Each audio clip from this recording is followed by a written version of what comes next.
Hi all, in this video I just want to share a story that recently happened with one of our clients and explain to you why you don't need to work with every single business and why you need to set expectations before you start working with a client, and why it is important to explain as much as you can to the client about what's happening, how you view the strategy, how you plan to improve their results, etc. So we signed this client exactly 2 months ago and we started on just email marketing. After the first month of doing email marketing, the client was impressed with the results, so they decided to jump on Facebook ads as well. After we started running Facebook ads, we were spending about $2,000 a month, and after the first month we generated $6,000. So we spent 2,000 and we generated 6,000. That's 3 ROAS. If we're looking at the past data for the client, they never got 3 ROAS. They were always below 1.5 ROAS. So we basically doubled the results they were getting. But the client seemed unhappy and we hopped on the call. After we jumped on a call with the client, she explained that she was not happy with the results because she was spending way too much on ads, regardless that we were getting 3 ROAS and regardless the fact that her profit margins are 70%. So with profit margins of 70%, her break-even ROAS is about 1.4 and we were achieving 3. So you can see that we were profitable with the ads, but she's not used to spending that much, including our fee. Obviously, the profit margins dropped, and her idea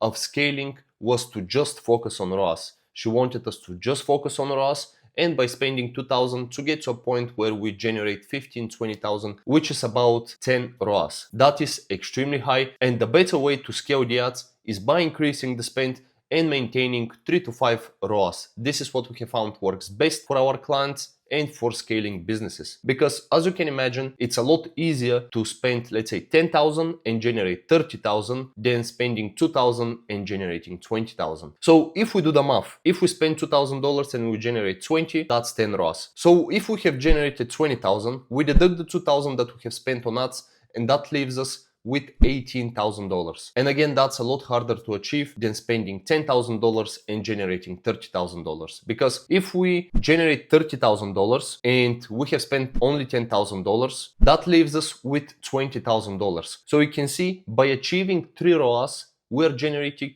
$2,000 more than by spending $2,000 and generating 20, which is a lot harder. After I explained this to her and show her the actual math behind it, it made sense to her. To prevent this from happening, you need to have constant communication with the client and explaining what your strategy is and what's the best way to scale. This can be done also by setting expectations on your onboarding process and explaining your strategy to the client before you start running ads. What I also do with some of my clients is we agree on a specific ROAS, for example 3. And as long as we're achieving 3 ROAS, we can increase the monthly budget by 20 to 50%. This way, we ensure we're constantly scaling the account by keeping the client profitable. And in the beginning, I said you need to choose with who you work with. And this is the type of business that's on the smaller end from our clients. We currently manage over 20 businesses, and spending $2,000 is on the lower end. So it doesn't make much of a difference to us. But smaller clients usually require a lot more work, because if they can't afford to spend more than $2,000 a month, there must be a problem with their business. They're either not generating a lot of revenue, they're not profitable enough, and a lot more things. So there's a lot more moving parts than a business that can afford to spend $50,000 a month. Because if a business can afford to spend $50,000 a month, that means that everything is going well on their end, and their website is good, their social medias are established, they have good customer base. So your job there is to just go and scale the account. Whereas with the smaller clients,